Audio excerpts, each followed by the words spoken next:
Laïkino, la rubrique cinématographique de l'Union des familles laïques.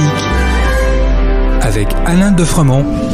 Bonjour, vous êtes bien à l'écoute de Laïkino, la rubrique cinématographique de l'UFAL. Bonjour Alain. Bonjour à toutes et à tous. Aujourd'hui, c'est de politique française dont tu voudrais nous entretenir. Et oui, il n'y a pas que les Américains qui réalisent des films sur la politique. Ces dernières années, beaucoup de films en France ont abordé le sujet de la politique politicienne telle qu'on la nomme communément. Personnellement, je réfute ce vocable car les enjeux de la politique avec un grand P doivent parfois passer sous les fourches caudines de négociations, de tractations et de compromis, qui sont souvent le lot de l'exercice du pouvoir.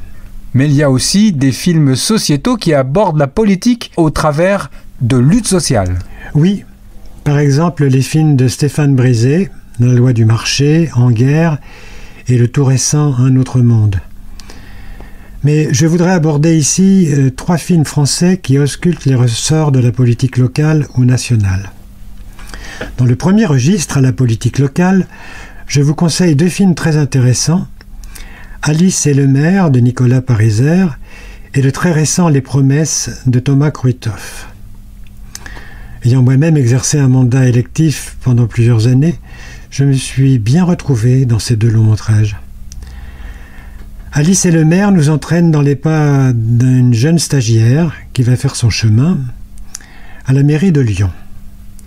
Le maire de cette grande cité semble à bout de souffle, à court d'idées, et va tenter de retrouver un nouvel élan, une certaine fraîcheur, avec cette piquante stagiaire.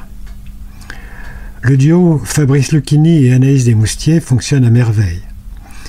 Ce qui est intéressant et bien vu dans ce film, c'est le regard un peu éberlué que porte la stagiaire sur les arcanes de l'exercice du pouvoir municipal. Et Les promesses, toujours d'actualité en ce moment.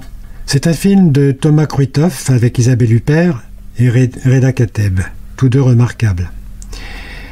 Huppert campe la mairesse d'une commune du 93 dont le mandat s'achève et qui s'apprête à raccrocher, comme si elle s'y était engagée auprès de son parti à l'issue de ses 2 mandats.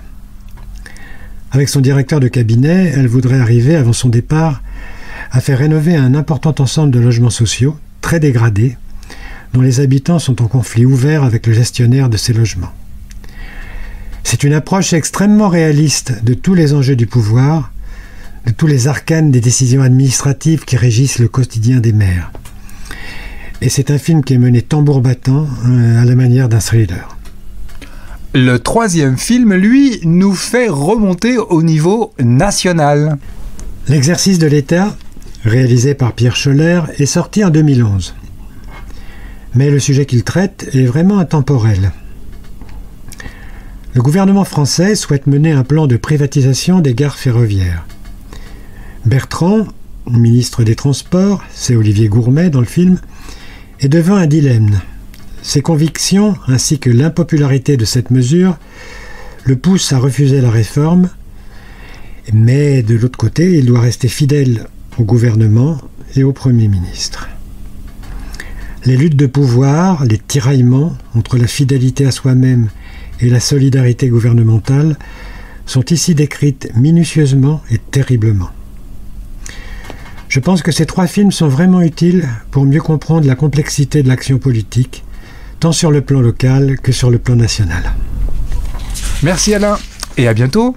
En attendant de nous retrouver, vous pouvez retrouver nos émissions de balado-diffusion sur laicidad.ufal.org ainsi que sur notre site ufal.org. Pensez aussi que nos activités ne sont possibles que grâce à vos dons et à vos adhésions. À bientôt pour un prochain rendez-vous de Laïkino. C'était Laïkino, la rubrique cinématographique de l'Union des familles laïques. Retrouvez toutes nos rubriques Laïkino et l'ensemble de nos balados-diffusions sur lufal.org.